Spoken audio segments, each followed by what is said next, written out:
Guardian down. Last Guardian standing.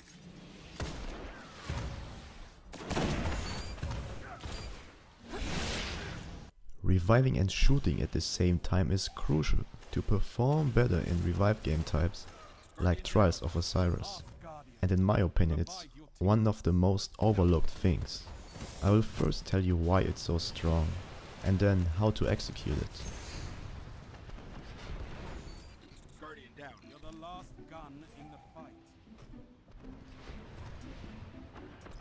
Guardian down. Last Guardian standing. So here's why. Reviving on its own is already pretty strong. You get a teammate up and you both get an overshield. And to successfully revive you can fend off enemies or simply kill them while you're at it. This overshield often means the difference between life and death.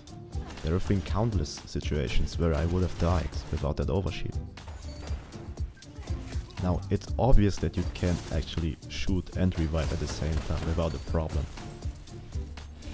But my point is to actually aim and shoot and revive, which makes you kill people, of course. You won't be getting much success without aiming and doing that. It's a very good way of dealing with revive snipes as well. If you move in front of the revived person, you can also snipe while doing that. Most snipers will not even expect that to happen. They will just sit there and aim straight for the head of the revived person. And when you're moving in front of them, you even move their reticule away. When you're down one man and you're 2 vs 3, people feel more encouraged to rush you, and this is where you were surprised then, by reviving and shooting at the same time. Most people will not expect that to happen. They would just rush out of the doorway and not even think about you shooting them. There is no negative side of doing that. If you're going to revive someone, why not shoot someone at the same time? The most important thing is still to actually revive that person. Shooting is just an extra. But if it's done correctly, it can win you games. But how to do that? You can't do this when using a standard button layout and a standard controller grip. Go ahead and grab your controller and try for yourself. The best tip I can give you is to use claw. Go ahead and Google controller claw and you will find something like this. Using this controller grip is straightforward, but requires much time getting used to. Claw is only about your right hand. Your thumb stays on your analog stick at all times. This allows you to always look around and therefore always aim.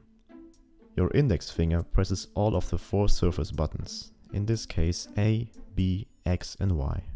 You will use this finger to revive. Most of the time you will only need to press one button of those. With your index finger you can also reload, change your weapon or do whatever you bind it on those buttons. Your middle or ring finger stays on your trigger. On top of that I use the jumper layout, which is the best layout in my opinion. But that's mostly about taste. Now I don't use my index finger like the person in this picture. For me it's not very comfortable clawing like that. What I do to revive is to extend my index finger. And like I said, it's really mostly about getting used to it.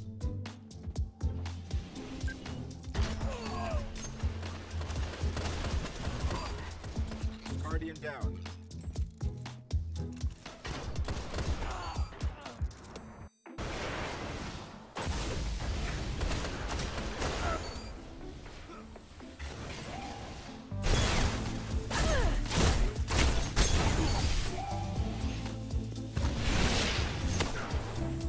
Guardian down.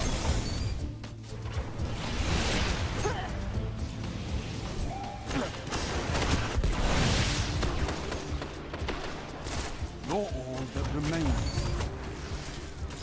Guardian down. Enemy team eliminated.